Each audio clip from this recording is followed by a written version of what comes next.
عقدة من لسان قولي السلام علیکم ورحمۃ اللہ وبرکاتہ۔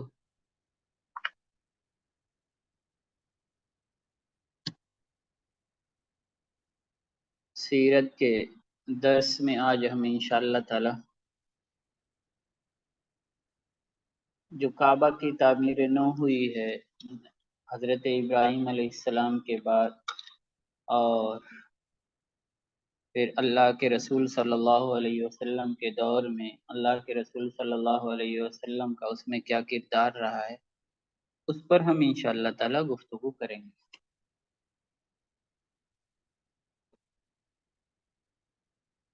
اللہ تعالیٰ قرآن پاک میں ارشاد فرماتا ہے ان اول بیت وضع للناس للذی ببکۃ مبارکا وہدی للعالمین۔ تو اس حساب سے یہ جو گھر ہے بہت ہی بابرکت گھر ہے۔ بیت اللہ اسے خانہ کعبہ بھی کہتے ہیں۔ اللہ تعالیٰ نے ارشاد فرمایا کہ ان اول بیت وضع للناس، بے شک پہلا گھر جو لوگوں کے لیے بنایا گیا، للذی ببکۃ، وہی ہے جو بکہ یعنی مکہ میں ہے، وہدی للعالمین، اور وہ عالم والوں کے لیے ہدایت ہے، برکت ہے، ہدایت اور برکت کا مرکز ہے۔ اب سوال یہ اٹھتا ہے کہ آخر خانہ کعبہ کی تعمیر کب کب ہوئی، کتنی دفعہ ہوئی، اس کی کوئی تاریخ ہے یا نہیں؟ اب اس سلسلے میں جو کچھ چیزیں ملتی ہیں وہ میں کوشش کروں گا کہ بیان کر دوں اس میں۔ سب سے پہلے اللہ کے گھر کی تعمیر کی فضیلت فرشتوں کو حاصل ہوئی تھی۔ سیدنا انس رضی اللہ عنہ سے روایت ہے کہ فرشتے آدم علیہ السلام سے پہلے بیت اللہ کا حج کرتے تھے، پھر سیدنا آدم علیہ السلام نے حج کیا۔ سیدنا آدم علیہ السلام کی فرشتوں سے ملاقات ہوئی تو انہوں نے آپ سے پوچھا، اے آدم آپ کہاں سے آ رہے ہیں؟ فرمایا بیت اللہ کا حج کر کے۔ فرشتے کہنے لگے کہ آپ سے پہلے فرشتوں نے اس مقدس گھر کا حج کیا۔ فرشتوں کی تعمیر کے بعد حضرت آدم علیہ السلام کو اللہ تعالیٰ نے تعمیر کا حکم دیا تو انہوں نے بیت اللہ کی تعمیر کی۔ پھر حضرت شیس بن آدم علیہ السلام نے بیت اللہ کی تعمیر کی۔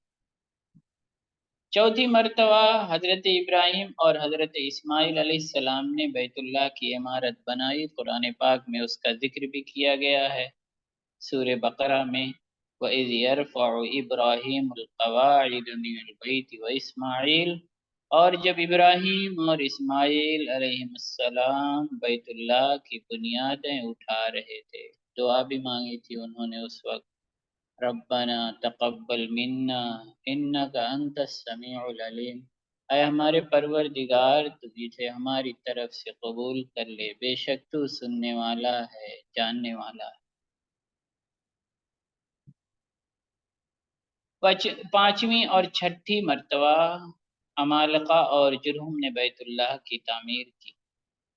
ساتویں مرتبہ بیت اللہ کی جو تعمیر ہوئی وہ اللہ کے رسول صلی اللہ علیہ وسلم کے جد امجد قصی بن کلاب نے اپنے دور میں نئے سرے سے بیت اللہ کی عمارت بنائی۔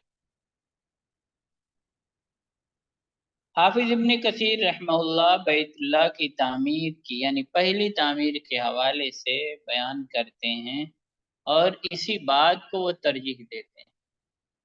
جو بات انہوں نے بیان کی ہے وہ کہتے ہیں کہ سب سے پہلے حضرت ابراہیم اور حضرت اسماعیل علیہ السلام نے اللہ کا گھر بنایا۔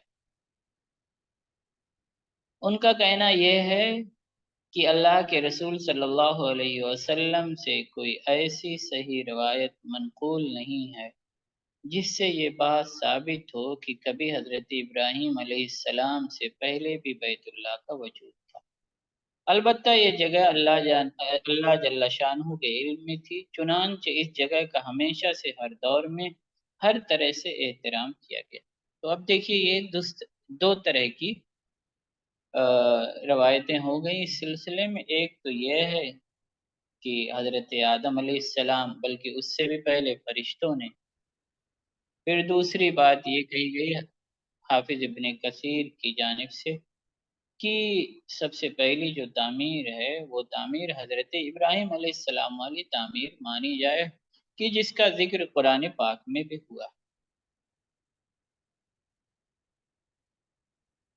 جب اللہ کے رسول صلی اللہ علیہ وسلم کی زندگی میں یعنی اعلان نبوت سے پہلے اللہ تعالیٰ کے اس مبارک گھر کی تعمیر کا مرحلہ پیش آیا تو اس وقت قریش شرک کی نجاست میں مبتلا تھے، لیکن اس نجاست میں مبتلا ہونے کے باوجود یہ سمجھتے تھے کہ پورے روئے زمین پر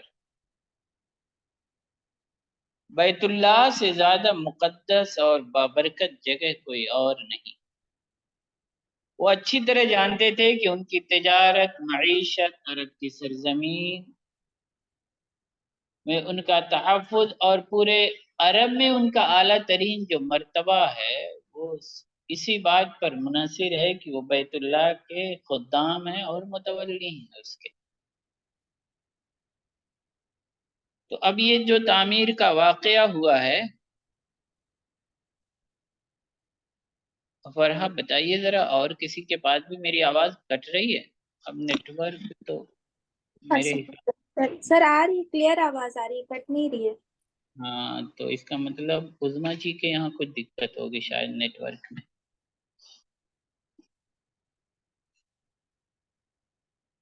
اب یہ واقعہ کب ہوا؟ اللہ کے رسول صلی اللہ علیہ وسلم کی جوانی کے دور میں، آپ کی بعثت سے 5 سال پہلے حضرت خدیجہ رضی اللہ عنہا سے نکاح کے بعد پیش آیا۔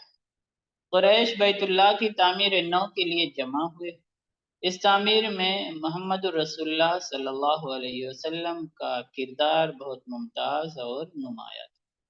اب سوال یہ پیدا ہوتا ہے کہ آخر بیت اللہ کی اثر نو تعمیر کی ضرورت کیوں پیش آئی؟ کیوں اس کی تعمیر نو کی گئی؟ دوبارہ سے کیوں اس کو بنایا گیا؟ اس کی وجہ یہ بیان کی جاتی ہے کہ بیت اللہ کی جو عمارت تھی بہت بوسیدہ ہو گئی تھی، اس کی جو چنائی ہوئی تھی یعنی جو جوڑا گیا تھا اس کو گارے کے بغیر ہوئی تھی، دروازہ زمین سے بالکل ملا ہوا تھا۔ اس وقت بیت اللہ کی چھت بھی موجود نہیں تھی۔ قریش مکہ کو ہر وقت بیت اللہ کی عمارت منہدم ہونے کا دھڑکا لگا رہتا تھا، اس لیے اس کی اثر نو تعمیر کے بارے میں سوچ بچار کیا کرتے تھے۔ جلد ہی ایسے اسباب پیدا ہو گئے جو ترنت فوراً تعمیر نو کے متقاضی تھے، یعنی اس کی تعمیر ایک دم سے جلدی کیے جانے کی بہت سخت ضرورت تھی۔ ایک سبب یہ تھا کہ بیت اللہ شہر کے نشیبی علاقے میں واقع تھا۔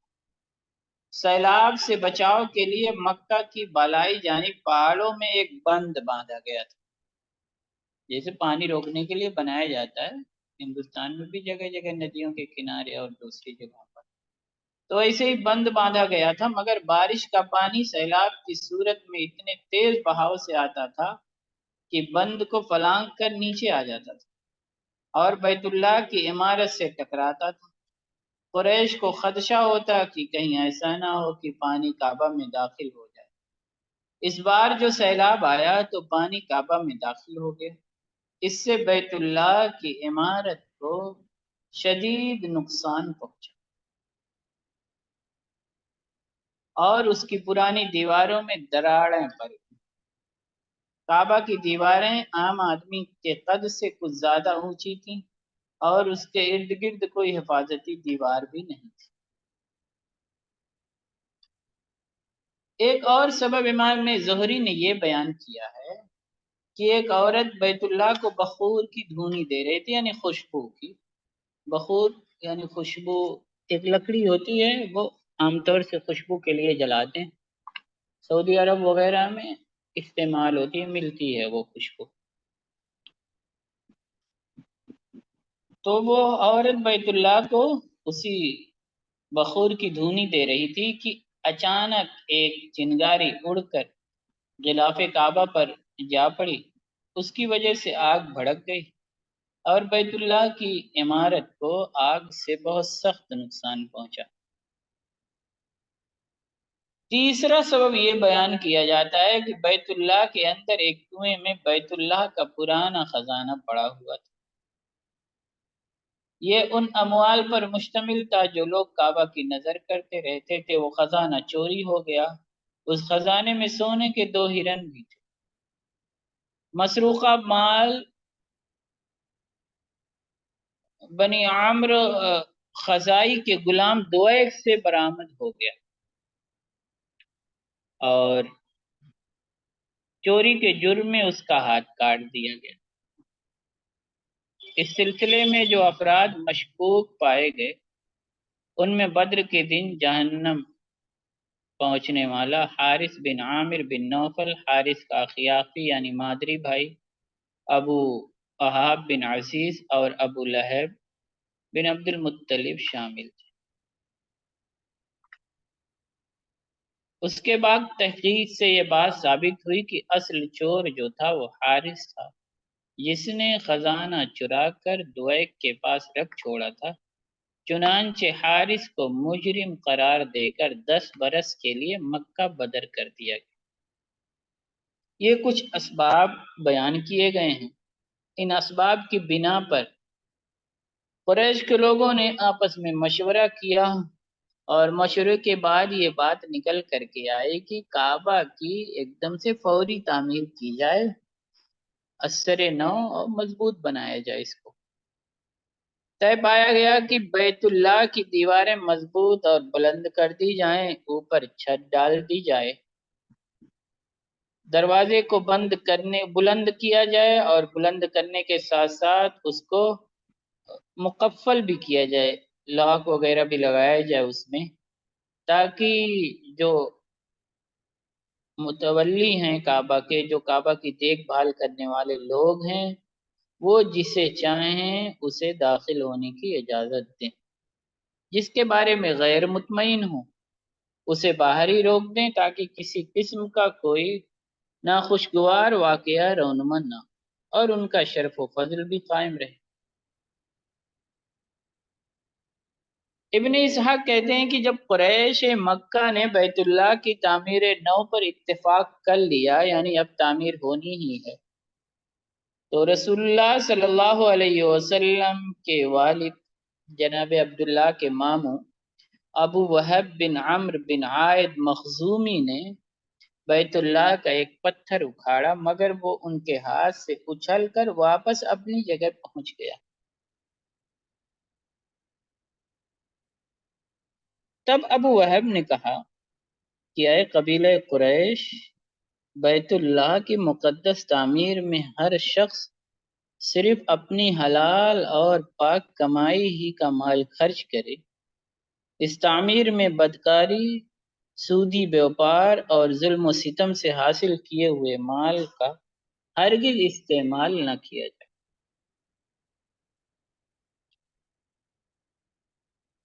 مورخین کہتے ہیں کہ جب قریش نے تعمیر کعبہ کے لیے سامان، پتھر اور لکڑیاں جمع کر لیں تو پھر وہ کعبۃ اللہ کی دیوار گرانے لگے۔ اس دوران کعبہ کے اندر سے ایک بہت بڑا سانپ نکل آیا۔ وہ بیت اللہ کی حفاظت کر رہا تھا۔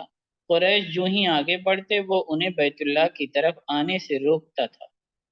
جب قریش نے یہ منظر دیکھا تو وہ مقام ابراہیم کے پاس اکٹھے ہو گئے۔ ولید بن مغیرہ نے ان سے کہا کہ اے میری قوم قریش، کیا تم لوگ اسے بھلائی کی نیت سے ڈھانا چاہتے ہو؟ لوگوں نے کہا بالکل، ہم بھلائی چاہتے ہیں۔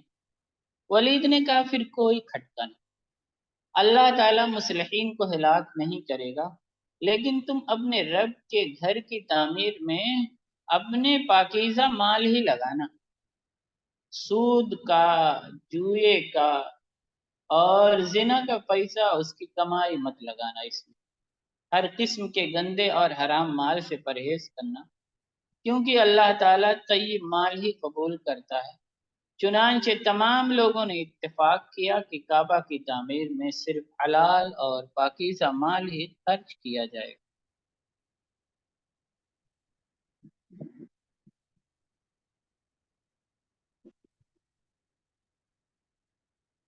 بیت اللہ کی تعمیر نو کے سلسلے میں قریش میں ابھی مشورہ چل ہی رہا تھا کہ تعمیر کس طرح کی جائے، تعمیری کام کے لیے کون کون سے ذرائع اختیار کیے جائیں، اس کام میں کن کن چیزوں کی ضرورت پیش آئے گی۔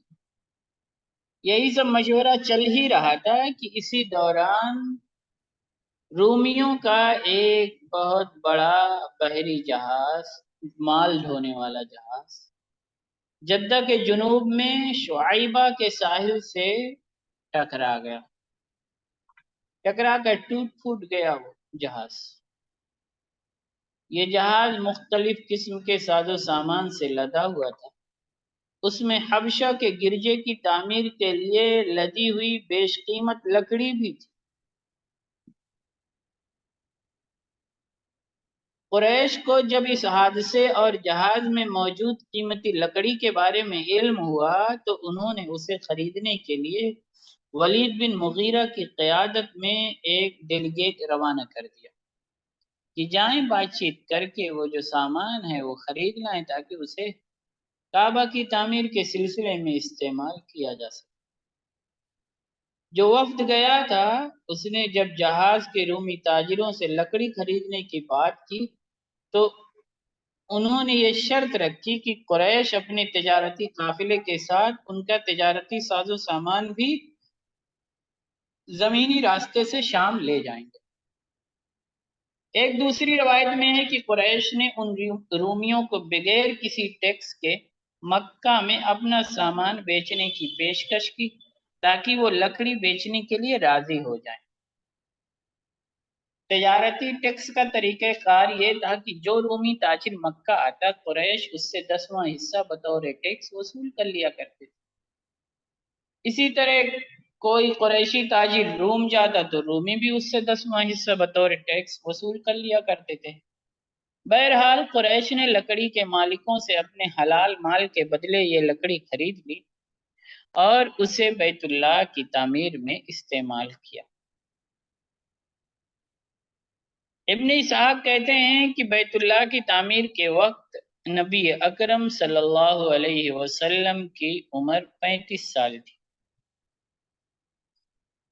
امام بیہقی اور ابن کثیر رحمہم اللہ نے موسیٰ بن عقبہ کی روایت بیان کی ہے کہ تعمیر کعبہ بعثت سے 15 برس پہلے ہوئی، یعنی اعلان نبوت سے 15 برس پہلے۔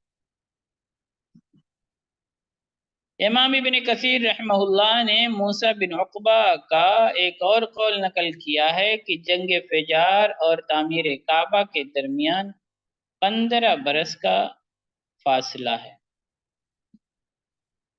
امام ابن کثیر رحمہ اللہ فرماتے ہیں کہ جنگ فجار اور حلف الفضول دونوں واقع ایک ہی سال پیش آئے۔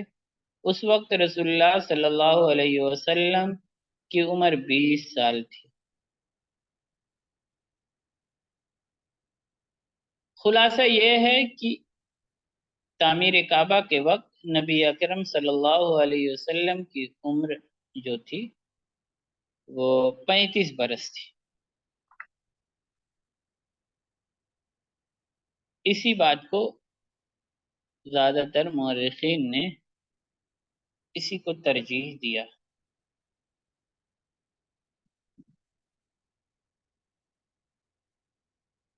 قریش تعمیر کعبہ کے لیے استعمال ہونے والا پتھر مکہ کے نشیب میں واقع گھاٹی اجیاد سے لا رہے تھے۔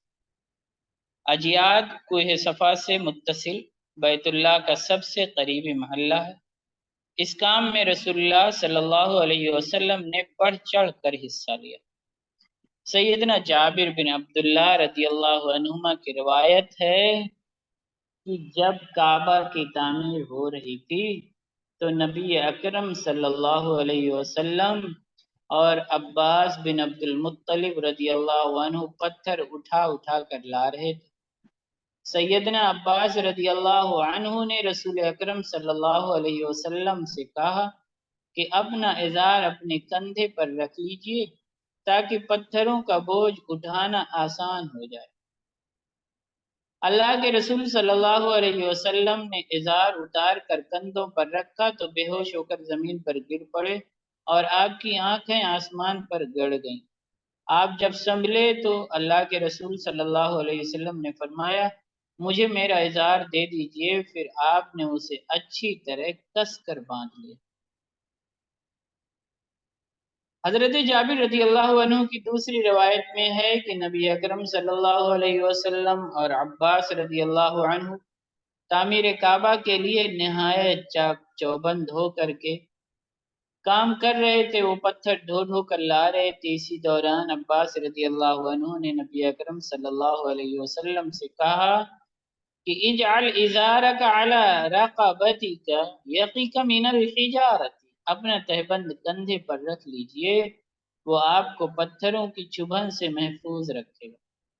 آپ نے ایسا کیا تو اسی وقت بے ہوش ہو کر زمین پر گر پڑے اور آپ کی آنکھیں آسمان کی طرف اٹھ گئیں۔ جب افاقہ ہوا تو آپ نے فرمایا ازاری ازاری، میرا تہبند میرا تہبند۔ پھر آپ نے اپنا تہبند لے کر اچھی طرح کس کر باندھ لیا۔ یہ کچھ لمحے کی بے پردگی آپ کی زندگی کا پہلا اور آخری موقع تھا۔ اب بیت اللہ کی تعمیر ہوئی، ظاہر سی بات ہے کسی بھی گھر کی تعمیر ہوتی ہے تو اس میں ایک مین معمار ہوتا ہے جو اس کی تعمیر کرتا ہے، آرکیٹیکٹ کہہ لیجئے، راج مستری کہہ لیجئے، جو بھی ہو۔ ابن اسحاق بیان کرتے ہیں اس سلسلے میں کہ مکہ میں ایک قبطی معمار تھا، اس نے تعمیر کا کام کیا تھا۔ ابن ہشام، ابن کثیر اور طبری رحمہ اللہ نے بھی اسی بات کا ذکر کیا ہے کہ قبطی معمار ہی اس میں شامل تھا۔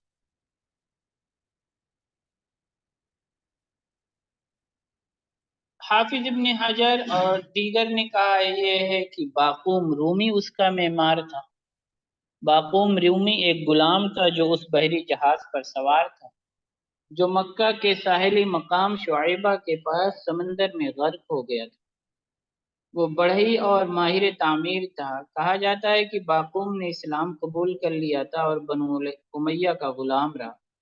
باقوم ہی نے مدینہ میں نبی اکرم صلی اللہ علیہ وسلم کا 3 سیڑھیوں والا منبر بنایا تھا۔ اب ایک بہت ہی اہم سیرت نگار ہیں علامہ زرقانی رحمہ اللہ، وہ کہتے ہیں کہ ہو سکتا ہے 2 افراد ہوں، ہو سکتا ہے 2 افراد ہوں اور دونوں نے تعمیر میں حصہ لیا ہو، ایک نے دیواریں اٹھائی اور دوسرے نے چھت ڈالی ہو۔ ظاہر سی بات ہے اتنے اہم عمارت کی تعمیر ہو رہی تھی تو اس میں 2 مستری جو ہیں کام میں لائے جا سکتے۔ رومی بحری جہاز جب شعیبہ کے ساحل سے ٹکرا کر تباہ ہوا تو قریش نے اس کے سامان سے بیت اللہ کی تعمیر کے لیے لکڑی خریدی۔ یہ جہاز باقوم رومی قیصر کے حکم سے حبشہ میں گرجا بنانے کے لیے لے جا رہا تھا۔ اسی دوران باقوم رومی کو آمادہ کیا گیا کہ وہ بیت اللہ کے تعمیراتی کام کی رہنمائی کرے۔ باقوم رومی اپنے فن میں بہت ماہر تھا۔ وہ مکہ آیا، اس نے قریش کی مدد سے بیت اللہ کی تعمیر کا کام کیا۔ کام کرتے کرتے اس نے قریش سے پوچھا کہ بیت اللہ کی چھت کس طرح بناؤں؟ انہوں نے جواب دیا کہ چھت ہموار بناؤ، چنانچہ اس نے بیت اللہ کی چھت ہموار بنائی۔ امام حلبی رحمہ اللہ نے تفصیلی بحث کی ہے اس سلسلے میں، اور وہ کہتے ہیں کہ مکہ میں سعید بن عاص کے قبطی غلام اور باقوم رومی دونوں نے ہی تعمیر کا کام کیا۔ بعد میں باقوم رومی نبی اکرم صلی اللہ علیہ وسلم کی بعثت کے بعد اسلام لائے اور مکہ ہی میں بغیر وارث کے فوت ہو گئے۔ اس وقت یہ باقوم رومی اور سعید بن عاص رضی اللہ عنہ کا قبطی غلام، دونوں اپنے فن کے مانے ہوئے کاریگر تھے۔ قریش نے کعبہ کی تعمیر کا کام آپس میں قرآن اندازی کے ذریعے سے بانٹ لیا تھا۔ یہ قرآن اندازی کعبہ کے اندر ہبل بت کے پاس ہوئی تھی۔ دروازے والی مشرقی جانب کا کام بنو عبد مناف اور بنو زہرہ کے حصے میں آیا۔ حجر اسود اور رکن یمانی کا درمیانی حصہ بنو مخزوم اور بنو تیم اور ان کے ساتھ شامل ہونے والے کچھ دوسرے قریش قبائل کے ذمے لگا۔ پشت والی مغربی جانب کی تعمیر بنو جمح اور بنو سہم کے حصے میں آئی۔ یہ دونوں عمرو بن حسیس بن کعب بن لوئی کے اولاد میں سے تھے۔ شام یا شمال کی طرف یعنی حتیم والی جانب کا کام بنو عبدالدار، بنو اسد اور بنو عدی کو سونپا گیا۔ اب سب سے بڑا مرحلہ جو تھا وہ یہ تھا کہ جو کعبہ کی پرانی عمارت تھی اس کو ڈھانا۔ ظاہر سی بات ہے، جب تک اس کو ڈھائیں گے نہیں تب تک نئی عمارت تعمیر کی نہیں جا سکتی۔ یہ کوئی آسان کام نہیں تھا۔ اس سے پہلے ابرہہ کا حشر دیکھیے کتنا خطرناک ہوا تھا، پوری صورت ہی نازل ہوئی، عالم تر کیف فعل ربک باصحاب الفیل۔ قریش کو یہ خوف تھا کہ کہیں ایسا نہ ہو کہ اسے ڈھانے والا عذاب الہی کا شکار ہو جائے۔ اس سے پہلے وہ ابرہہ کے لشکر کے انجام کو دیکھ چکے تھے۔ اس کے علاوہ کعبے کے اندر ایک کنواں تھا، اس میں روزانہ کعبے کی نذر کیے گئے تحفے ڈالے جاتے تھے۔ اس کنویں میں ایک اژدہا رہتا تھا، وہ روزانہ دھوپ تاپنے کے لیے کعبے کی دیوار پر آ جاتا تھا۔ جو بھی کعبہ کے اس حصے کے قریب جاتا تھا وہ اپنا سر اٹھا کر پھنکارتا اور اسے ہڑپ کرنے کے لیے اپنا جبڑا کھول دیتا تھا۔ قریش اس اژدہے سے بھی بہت خوفزدہ تھے۔ اس بلا سے نجات حاصل کرنے کے لیے انہوں نے مقام ابراہیم کے پاس کھڑے ہو کر بارگاہ الہی میں دعا کی، اللہم ان کان لک فی ہدمھا رضا، اے اللہ یہ تیرا گھر ہے، اس وقت اسے گرانے میں اگر تو راضی ہے، فَأَتِمَّهُ تو اس کام کو پائے تکمیل تک پہنچا، وَاشْغَلْ عَنَّا هَذَا الثُّعْبَانَ اور اس سانپ کو ہم سے دور بھگا دے۔ ایک دن عجیب معاملہ پیش آیا۔ اژدہا معمول کے مطابق دھوپ تاپنے کے لیے کعبہ کی دیوار پر آیا تو اللہ تعالیٰ نے ایک بہت بڑا پرندہ بھیج دیا، وہ اسے اچک کر لے گئے۔ یہ دیکھ کر قریش کے حوصلے بلند ہوئے، وہ کہنے لگے ہمیں امید ہے کہ اللہ تعالیٰ اس کام سے جس کا ہم نے ارادہ کیا ہے راضی ہے، ہمیں اس کے لیے مہربان کاریگر کی خدمات اور بہترین لکڑی میسر آ گئی ہے، اور اللہ تعالیٰ نے ہمیں اژدہے سے بھی نجات دے دی۔ خیر یہ بات تو ہو گئی، لیکن اس کے باوجود خوف کی وجہ سے کعبہ کو گرانے پر پوری طرح آمادہ نہ ہو پائے۔ یہ صورتحال دیکھ کر ولید بن مغیرہ کہنے لگا میں اسے ڈھانے کی ابتدا کرتا ہوں۔ اس نے کدال پکڑی، کعبہ کی دیوار پر چڑھ گیا اور کہنے لگا اللہم لم ترى اللہم انا لا نريد الا الخیر، اے اللہ کعبے کی مسماری سے لوگوں میں دہشت پھیلانا ہمارا مقصود نہیں ہے، بلکہ اے اللہ ہم اسے نئے سرے سے بنا کر بھلائی کا ارادہ رکھتے۔ ایک اور روایت میں لم ترا کے بجائے لم نظر کے الفاظ ہیں، جس کے معنی یہ ہیں کہ ہم اپنے دین سے جس میں بیت اللہ کا احترام لازمی حیثیت رکھتا ہے اس سے دستبردار ہم نہیں ہوئے۔ پھر اس نے حجر اسود اور رکن یمانی کی طرف سے کعبہ کی دیوار ڈھانی شروع کی۔ لوگوں نے جب یہ منظر دیکھا تو کہنے لگے کہ آج رات ہم انتظار کریں گے، اگر ولید بن مغیرہ کو کچھ ہو گیا تو ہم کعبہ کو بالکل نہیں گرائیں گے۔ جس طرح یہ ولید کے ڈھانے سے پہلے تھا اسے ویسا ہی بنا دیں گے۔ اگر اسے کچھ نہ ہوا تو ہم سمجھیں گے کہ اللہ تعالی ہمارے اس کام سے راضی، پھر ہم کعبہ کی پرانی عمارت گرا دیں گے۔ رات خیر و عافیت سے گزر گئی اور اسے کچھ نہ ہوا۔ ولید نے صبح ہوتے ہی دوبارہ کعبہ کی خستہ عمارت گرانی شروع کر دی۔ یہ دیکھ کر دوسرے لوگ بھی اس کے ساتھ شامل ہو گئے۔ دیوار ڈھاتے ڈھاتے وہ سیدنا ابراہیم علیہ السلام کی رکھی ہوئی بنیاد کے سبز پتھروں تک پہنچ گئے۔ وہ پتھر ایک دوسرے سے بالکل ملے ہوئے تھے۔ ایک قریشی نے ان میں سے دو پتھروں کے درمیان کدال ڈال کر انہیں اکھاڑنا چاہا تو سارا مکہ لرز اٹھا، کپ کپی چھا گئی پورے مکہ میں۔ یہ منظر دیکھ کر وہ لوگ خوفزدہ ہو گئے۔ انہوں نے فوراً کھدائی روک دی اور بنیاد کے پتھروں کو چھیڑنے کے بجائے اس کے اوپر نئی تعمیر کا فیصلہ کیا۔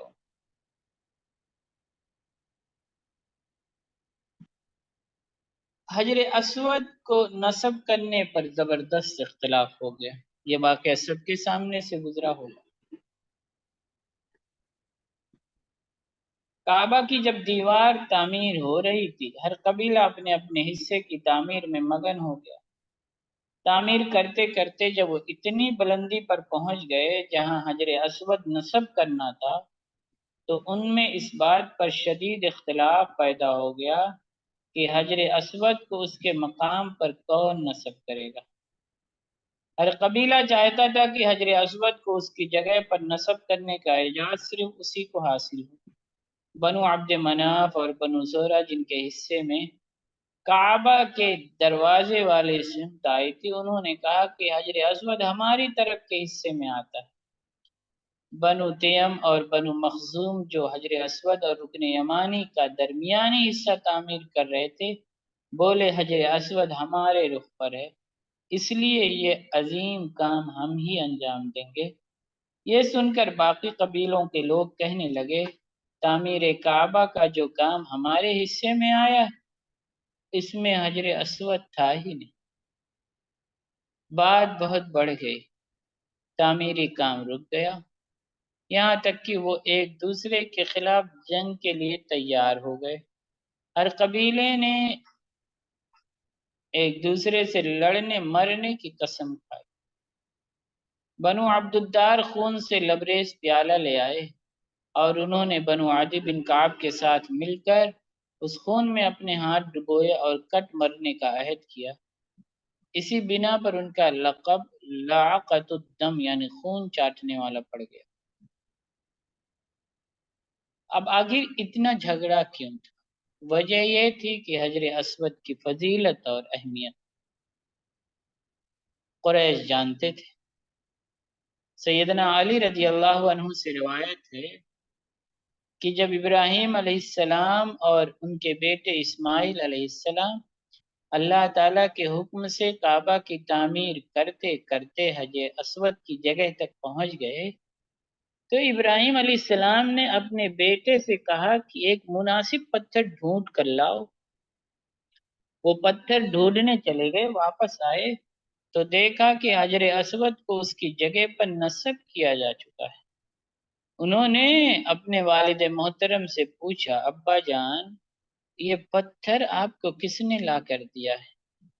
ابراہیم علیہ السلام نے فرمایا اسے وہ لائے ہیں جو تمہاری تعمیر کے محتاج نہیں ہے، اسے جبریل علیہ السلام آسمان سے لائے۔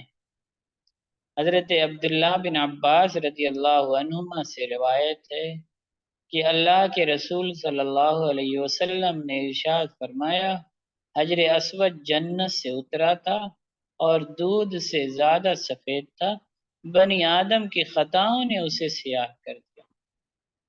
ایک روایت میں یہ ملتا ہے اشد بیاضا من الثلج، وہ برف سے زیادہ سفید تھا۔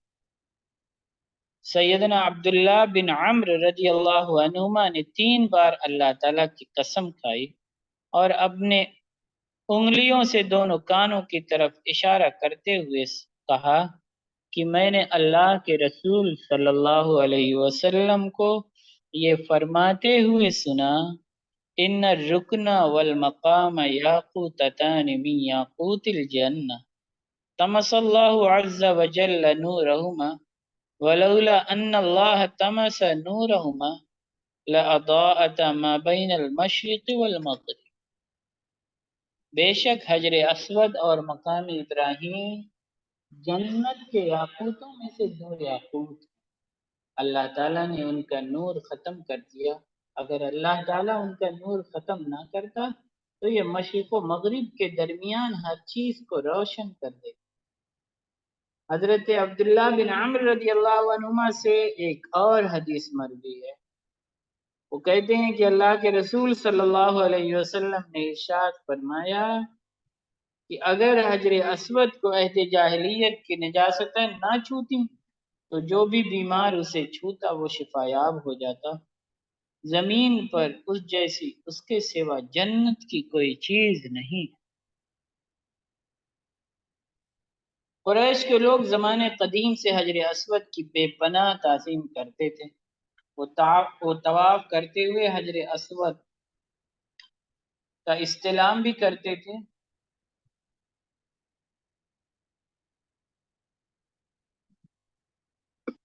اسلام نے بھی یہ عمل حسن انداز میں جاری رکھا، چنانچہ طواف کا آغاز حجر اسود کے استلام سے ہوتا ہے اور ہر چکر میں اس کا استلام کیا جاتا ہے۔ طواف کا اختتام بھی حجر اسود پر ہوتا ہے۔ اللہ کے رسول صلی اللہ علیہ وسلم نے ارشاد فرمایا کہ بلا شبہ رکن یمانی اور حجر اسود کو چھونے سے گناہ خوب جھڑتے۔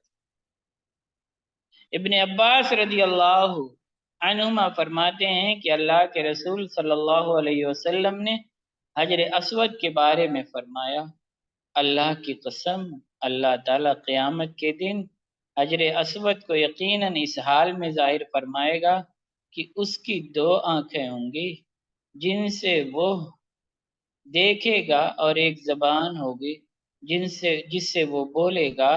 وہ ہر اس شخص کے لیے گواہی دے گا جس نے اللہ کی رضا کے لیے ایمان کے ساتھ اس کا استلام کیا ہوگا۔ حجر اسود کے استلام سے مراد کیا ہے؟ مراد یہ ہے کہ اسے چھوا جائے، بوسہ دیا جائے۔ اگر بھیڑ ہو اور یہ ممکن نہ ہو تو اسے ہاتھ سے چھو کر ہاتھ کو بوسہ دیا جائے۔ اگر یہ بھی ممکن نہ ہو تو کسی لاٹھی وغیرہ سے چھو کر اسے بوسہ دیا جائے۔ اگر ایسا کرنا بھی ممکن نہ ہو تو محض اس کی طرف اشارہ کر دینے ہی سے استلام ہو جائے گا۔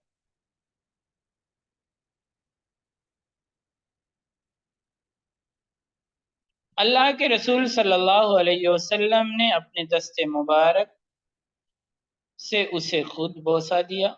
امیر المومنین سیدنا عمر رضی اللہ عنہ سے روایت ہے کہ انہوں نے حجر اسود کو بوسہ دیا اور کہا، انی اعلم انک حجر لا تضر ولا تنفع ولولا انی رأیت رسول اللہ صلی اللہ علیہ وسلم یقبلک ما قبلتک۔ بلا شبہ میں جانتا ہوں کہ تو ایک پتھر ہے، تو نہ نقصان پہنچا سکتا ہے نہ نفع دے سکتا ہے۔ اگر میں نے اللہ کے رسول صلی اللہ علیہ وسلم کو تجھے بوسہ دیتے ہوئے نہ دیکھا ہوتا تو میں تجھے بوسہ نہ دیتا۔ اب دیکھیے اتنی اہمیت حجر اسود کی، اسی وجہ سے قریش کے درمیان بڑا اختلاف تھا کہ آخر کون اس کو نسب کرے، کس قبیلے کو یہ شرف حاصل ہو۔ جنگ کے لیے بالکل آمادہ تھے وہ لوگ۔ 4-5 دن تک صورتحال بہت کشیدہ رہی۔ بالآخر انہوں نے یہ مسئلہ باہمی مشاورت سے حل کرنے کا فیصلہ کیا۔ اس مقصد کے لیے وہ مسجد الحرام میں جمع ہو گئے۔ ابو امیہ بن مغیرہ قریش میں سب سے زیادہ عمر والا اور عقل مند سردار تھا۔ یہ ام المومنین ام سلمہ رضی اللہ عنہا کا والد تھا۔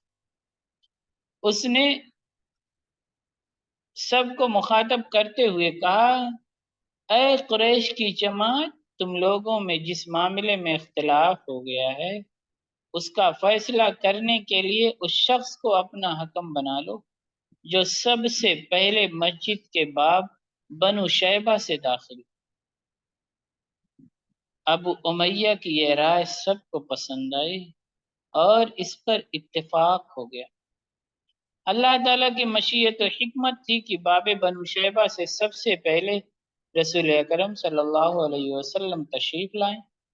نبی اکرم صلی اللہ علیہ وسلم کی شخصیت قریش کے ہاں مسلمہ طور پر انتہائی مکرم تھی۔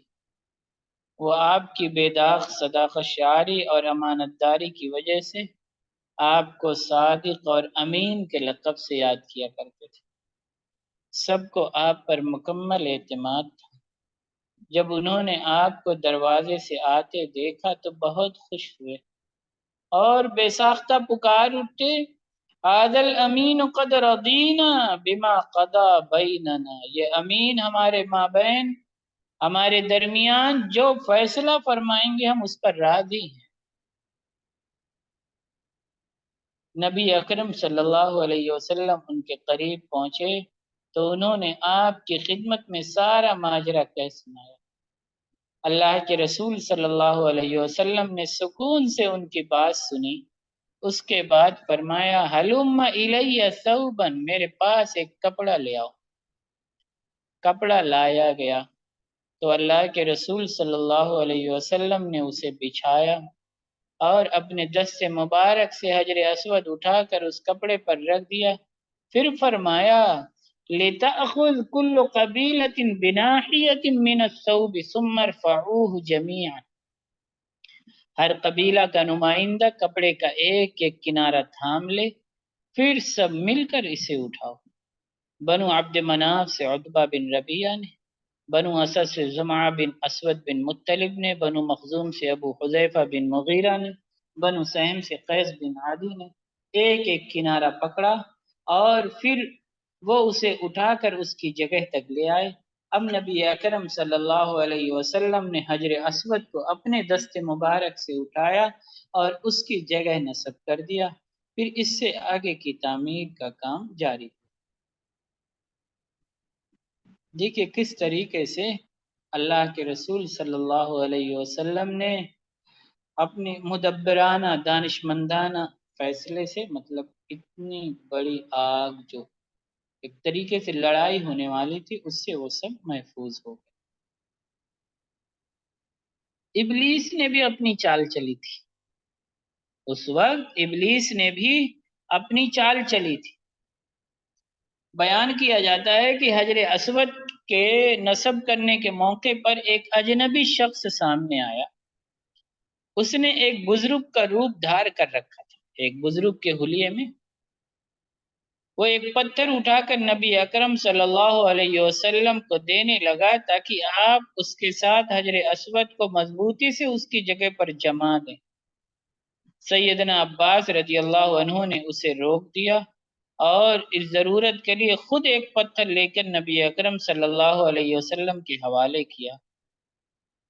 وہ جو پیر بڈھا تھا اس کو بہت غصہ آیا۔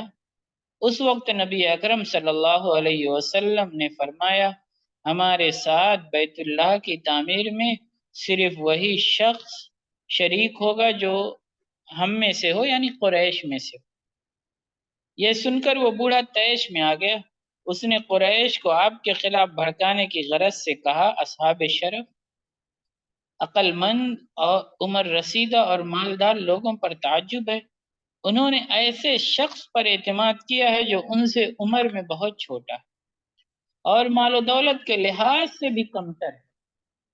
انہوں نے اپنے اہم ترین کام اور پناہ گاہ کی تعمیر کے معاملے میں اسے اس طرح اپنا سردار مان لیا ہے گویا یہ سب اس کے نوکر ہیں۔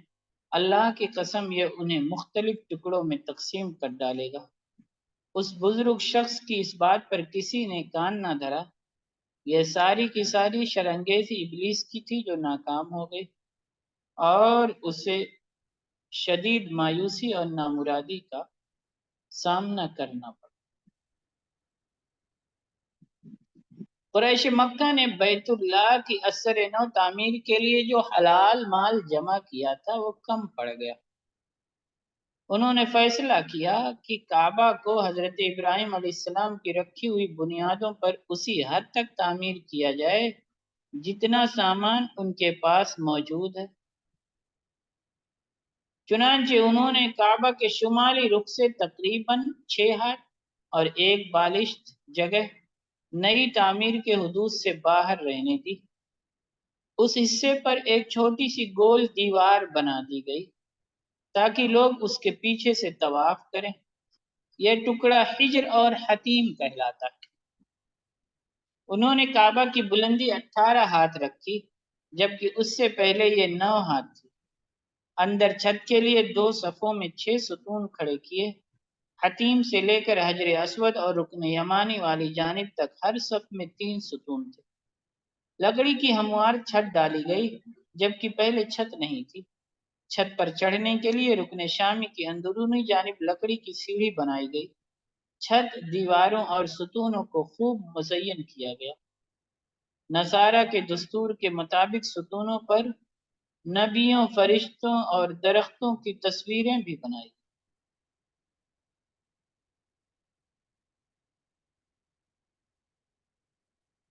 بیت اللہ کا ایک دروازہ بنایا گیا، اسے زمین سے بلند رکھا گیا تاکہ سیلاب کا پانی اندر نہ جانے پائے۔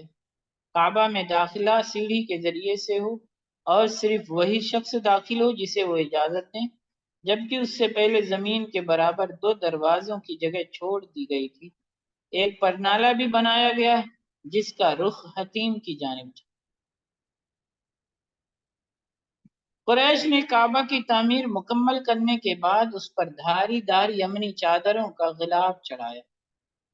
اس سے پہلے کعبہ پر قبطی کپڑے کا غلاف چڑھایا جاتا تھا۔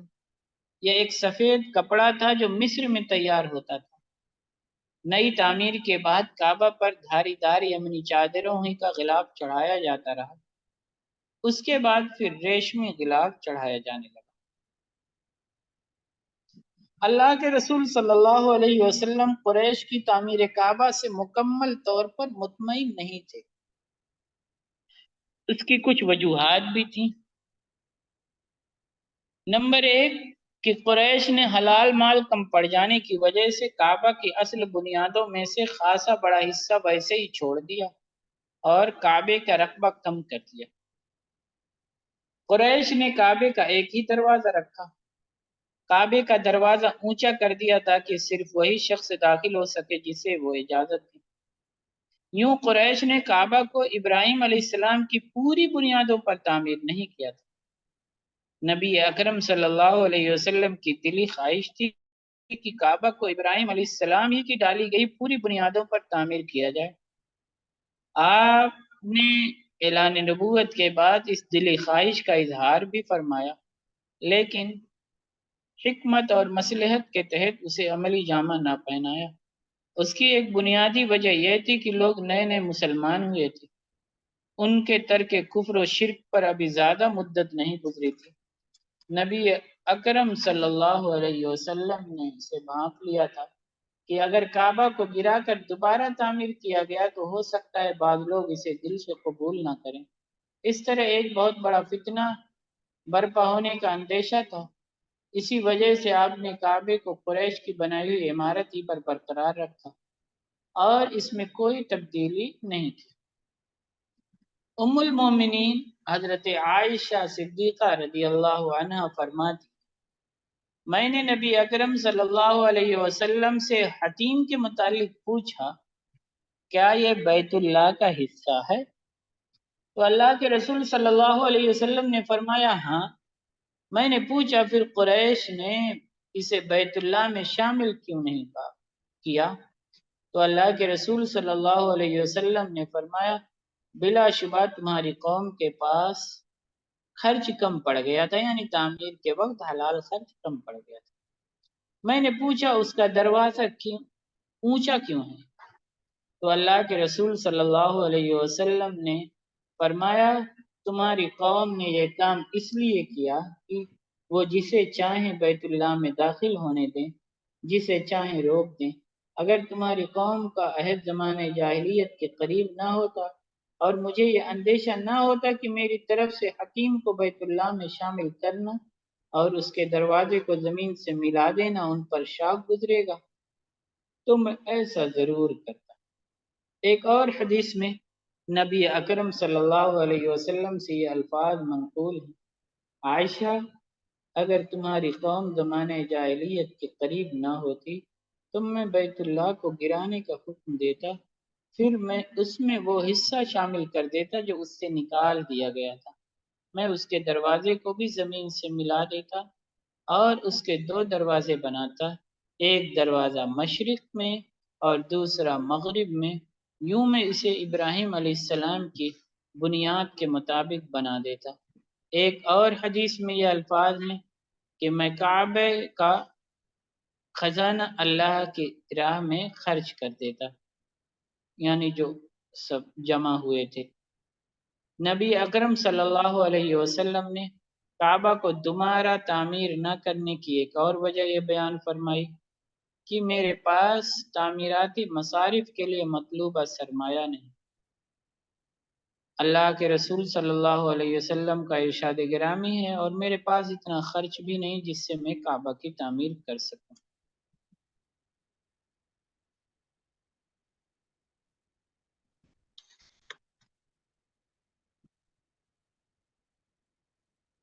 اب اس میں اشارہ تو ایک طریقے سے تھا، اللہ کے رسول صلی اللہ علیہ وسلم کی چاہت تھی کہ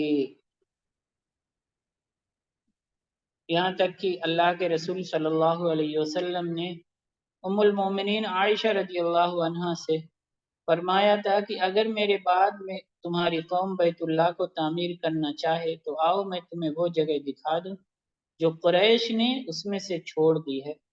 پھر اللہ کے رسول صلی اللہ علیہ وسلم نے عائشہ رضی اللہ عنہا کو حتیم کی 7 ہاتھ کے قریب جگہ دکھائی۔ اب دیکھیے ایک وقت ایسا آیا کہ جب حضرت علی رضی اللہ تعالیٰ عنہ کی خلافت کے بعد حضرت علی رضی اللہ تعالیٰ عنہ جب شہید ہو گئے، اس دوران ہی اور ان کی شہادت کے بعد آپس میں لڑائیاں خوب ہوئیں، اور حضرت عبداللہ بن زبیر رضی اللہ عنہما کا زمانہ تھا، مکہ میں فی الحال وہی تھے امیر،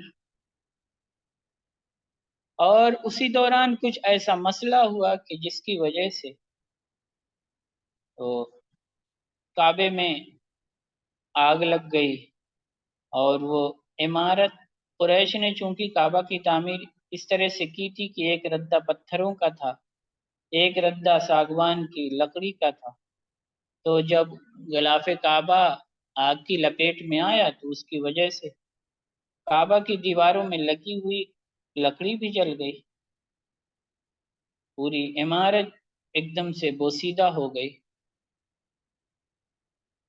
یہاں تک کہ کوئی کبوتر بھی اس پر آ بیٹھتا تو دیوار سے پتھر گرنے لگتے تھے۔ یہ صورتحال دیکھ کر اہل مکہ اور شام بہت خوفزدہ ہو گئے، اور عبداللہ بن زبیر رضی اللہ عنہما نے کعبے کی عمارت کو رہنے دیا، یہاں تک کہ حج کا موسم آ گیا تو لوگ جمع ہو گئے۔ تو پھر حضرت عبداللہ بن زبیر رضی اللہ عنہما نے لوگوں سے مشورہ کیا کہ لوگوں مجھے کعبہ کے بارے میں مشورہ دو، کیا میں اسے گرا کر از سر نو تعمیر کروں یا صرف متاثرہ حصوں کی ہی مرمت کروں؟ حضرت عبداللہ بن عباس رضی اللہ عنہما بولے کہ میری تو رائے یہی ہے کہ آپ صرف کعبہ کے کمزور حصوں کی مرمت کرا دیں، بیت اللہ اور اس کے پتھروں کو ٹھیک اسی حالت میں رہنے دیں جس پر لوگوں نے اسلام قبول کیا تھا اور نبی اکرم صلی اللہ علیہ وسلم کی بعثت ہوئی تھی۔ ایک اور روایت میں ہے کہ سیدنا ابن عباس رضی اللہ عنہما نے کہا کہ اسے اسی حالت پر رہنے دیجیے جس پر رسول اکرم صلی اللہ علیہ وسلم نے اسے برقرار رکھا تھا، بلا شبہ مجھے ڈر ہے کہ آپ کے بعد کوئی ایسا شخص آ جائے جو اسے گرا دے گا، پھر ہمیشہ کے لیے ایک چکر چل پڑے گا، اسے گرا کر بنایا جائے گا، بنا کر گرایا جائے گا، اس طرح لوگوں کے دل میں اس کی عزت و حرمت باقی نہیں رہے گی، لہذا میں اس کی نئے سرے سے تعمیر پسند نہیں کرتا۔ لیکن چونکہ اس عمارت میں آگ لگ گئی تھی، آگ نے جھلسا دیا تھا عمارت کو، حضرت عبداللہ بن زبیر رضی اللہ عنہما کے دل میں خیال آیا، پھر وہ خیال پختہ کر لیا، انہوں نے استخارہ کیا، انہوں نے 3 دن تک استخارہ کے بعد انہوں نے یہ فیصلہ کیا کہ وہ کعبے کو گرا کر دوبارہ تعمیر کریں گے۔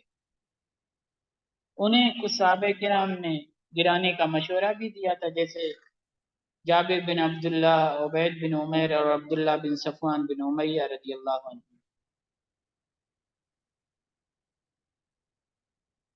بیان کیا جاتا ہے کہ پھر بعد میں حضرت عبداللہ بن عباس رضی اللہ عنہما بھی راضی ہو گئے تھے کہ ہاں آپ دوبارہ سے اس کی تعمیر کر دیجیے۔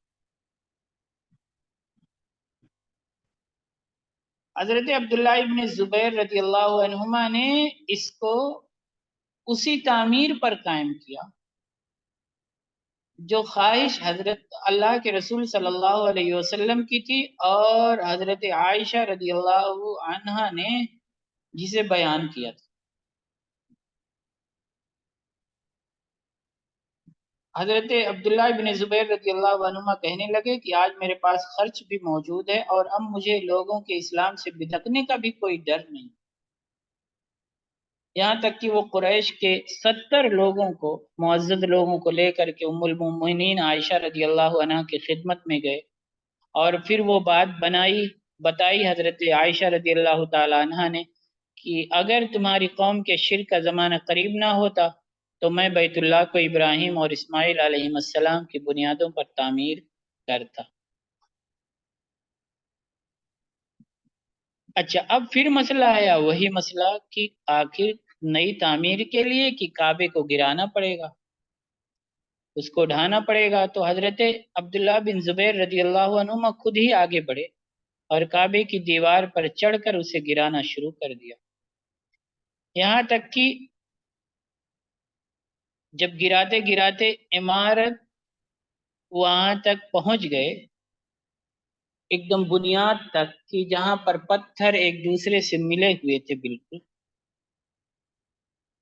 انہوں نے دیکھا کہ اس بنیاد میں جو حضرت ابراہیم علیہ السلام والی بنیاد تھی، اس بنیاد میں حتیم کی تقریباً 6 ہاتھ اور ایک بالشت جگہ بھی شامل تھی۔ ابن زبیر رضی اللہ عنہما نے قریش کے 50 معزز اور بااثر لوگوں کو بلا کر یہ بنیاد دکھائی اور اس پر گواہ ٹھہرایا، اور پھر یہاں تک کی تعمیر ہو گئی، پوری مکمل تعمیر ہو گئی، یعنی حتیم کو بھی اس میں شامل کر لیا گیا۔